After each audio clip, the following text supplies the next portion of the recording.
Students, let's start with the Imperative Programming Practical 4th section.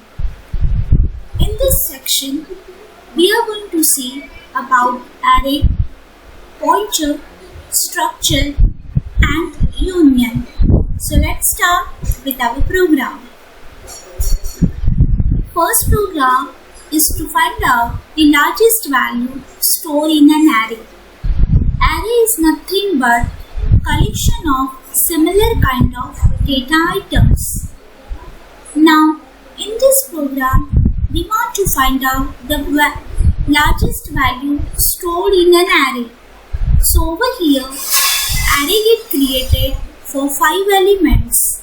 So at a time, with the help of this statement, it is allowing me to enter 5 elements. Those all elements contain integer data type. After that, we have introduced max and I variable. So let's see the program. Through printf statement, this statement will print as it is. Now over here, for loop get created. So through for loop, it is allowing user to enter the 5 elements, and that elements will enter store with the help of this for loop variable. So you can see over here, A is representing my array. So over here 5 elements we can store at a time, and that will execute through my for loop statement. Max variable get introduced over here.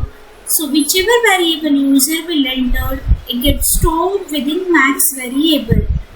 And every time with the help of if condition, it will go on checking whether the max value is less than entered number. As soon as compiler will find the largest value, it gets stored within max variable, and through max variable we want to print that value. So you can see over here the output. Now let's start with one more program which is related to array.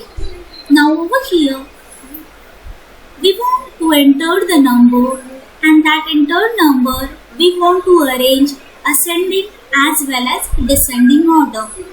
So through printf statement, user can enter the array size that get stored with the help of n variable. Now whichever array size user will enter, it gets stored within n variable. So over here for loop variable get created. So every time it will go on incrementing I variable value. So whichever number user will enter, it will go on repeating till it gets satisfied this condition. After that, it is allowing user to enter the numbers according to the array size. Once that number gets entered, it gets stored with the help of this for loop variable. So over here we have used the logic, that is a process part. So if every time it will go on checking whether the entered number is less than the previous number, and accordingly it gets sort, and it will process that data, and it will print my ascending orders of numbers. Same logic we have applied for descending list also. Let's have a glance on the output. You can see over here, enter array size is a 5, means it is allowing user to enter 5 elements.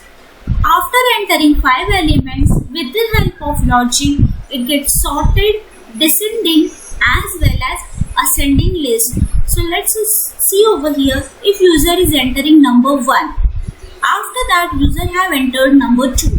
So with the help of for loop statements, the condition which we have given within the if j is less than I, so it gets stored within that loop, and accordingly it is sorting my order list.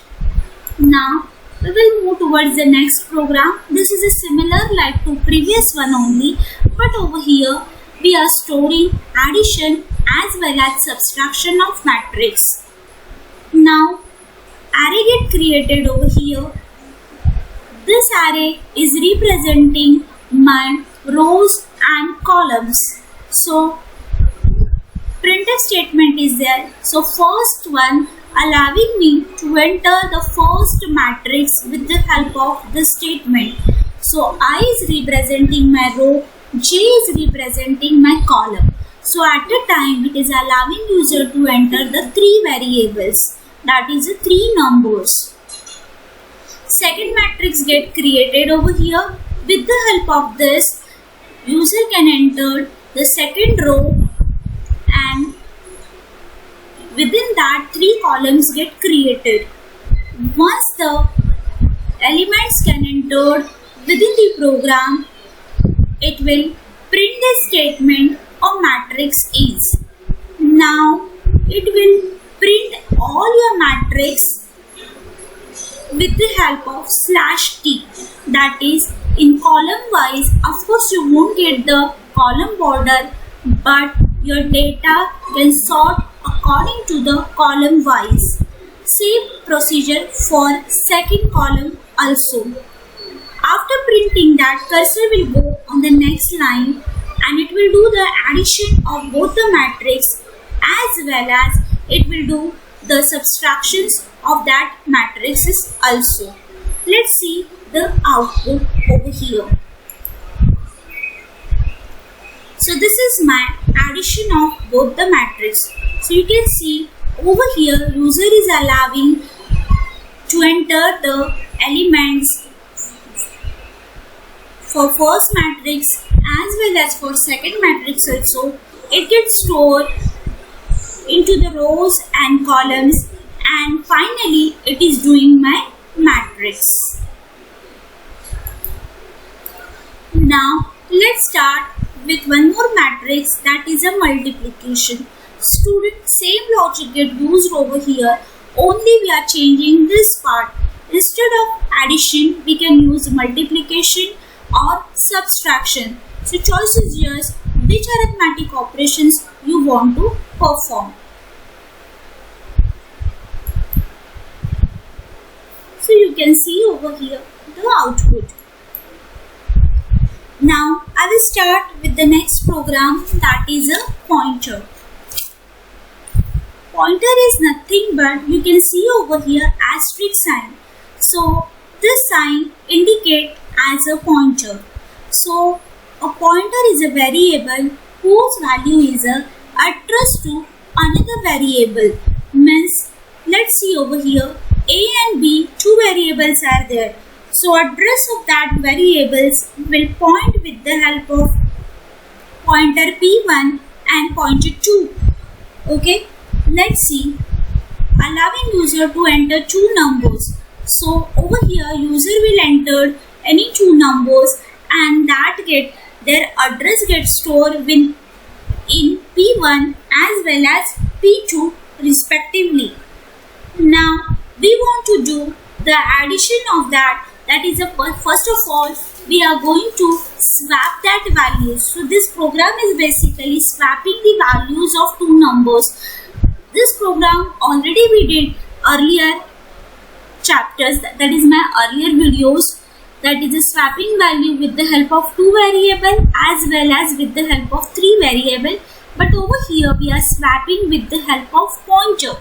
So you can see over here same logic get put for the swapping two number.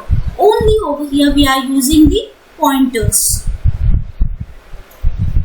And this is my output.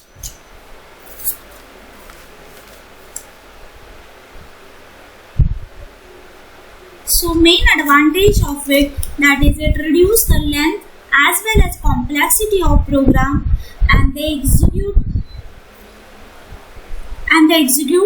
that particular program in the speed form, a pointer which enables us to access the variable that is defined outside the function, and pointers are more efficient in handling the data.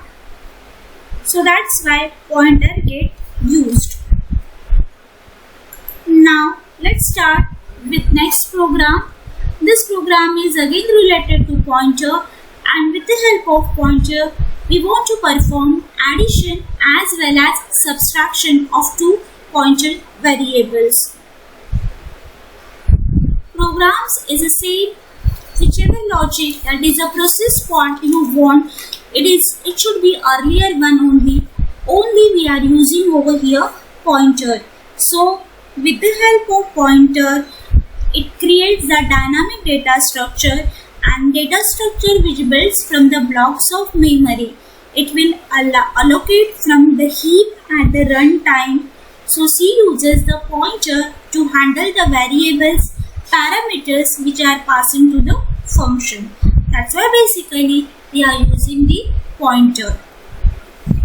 And this is my output. Now I will jump towards the next program, that is a structure and union. Basically structure and union both are user defined data type.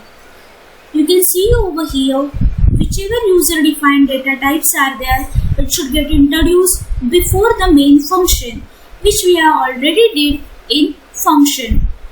Now structure is my user defined data type. That's why we have to introduce this before void main. Name of my structure is employee, and over here we are introducing various kinds of data types. Within the array we can create similar kind of data elements get entered, but with the help of structure we can enter the groups of variables which holds the different data types by single name. So over here single name is my employee, and these are my different data types get used with the help of structure. Means for example, if you want to store the data such as employee name, their salary, the net salary, so that is possible with the help of structure. So this is my structure. Structure get enclosed with the semicolon sign. This is my structure tag employee. Employee is my structure tag, and these all are the members, or you can say fields of my structure. And this is the object created for employee, because with the help of object easily we can access the member function of structure. So let's see over here, structure get called with the help of this statement.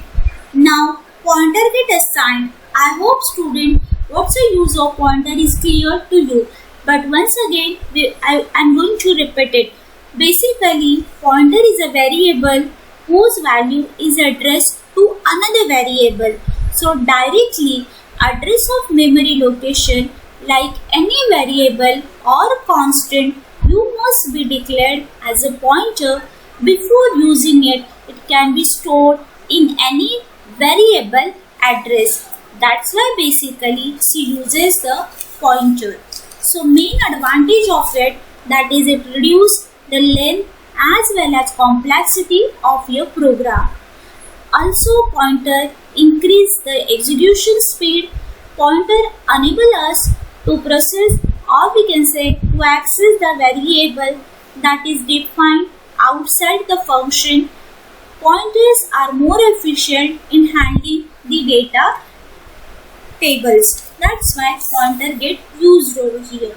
So through pointer we are accessing all the elements which we have introduced within the structure variable, and accordingly we will get the output. So over here I have entered the employee name, their salary details as well as net salary.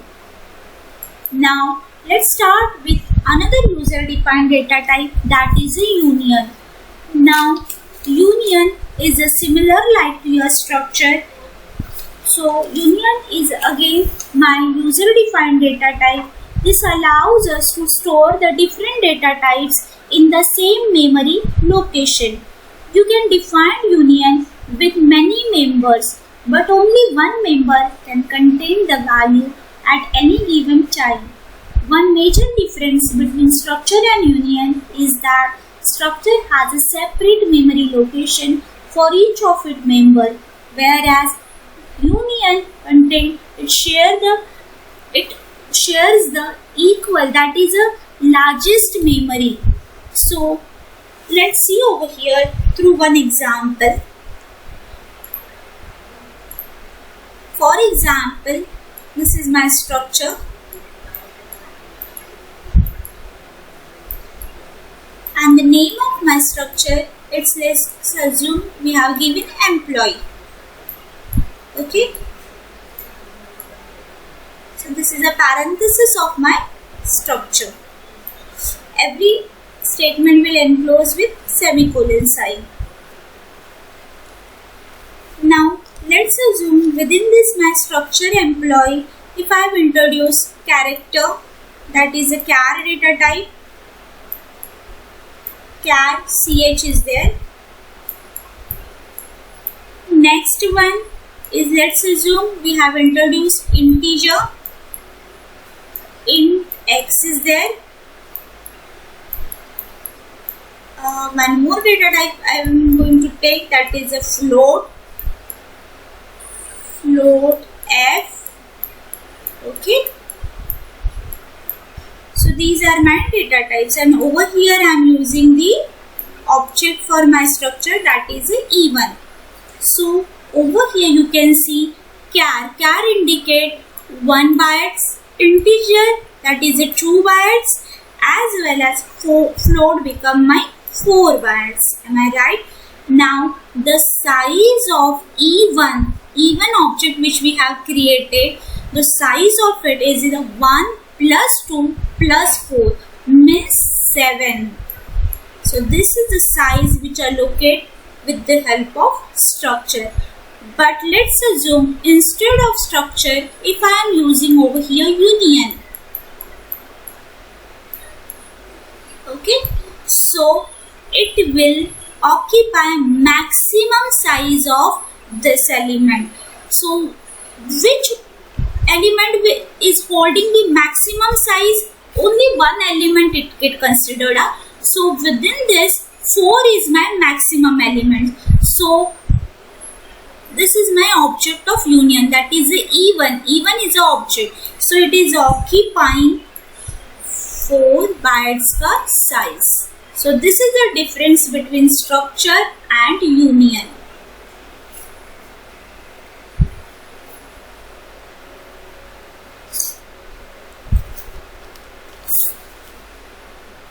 Hope student, both the programs get clear to you and you get the idea about difference between structure and union also. So that's it for today's section. If those wants to watch my previous videos, the links are given below. Thank you students for watching my video.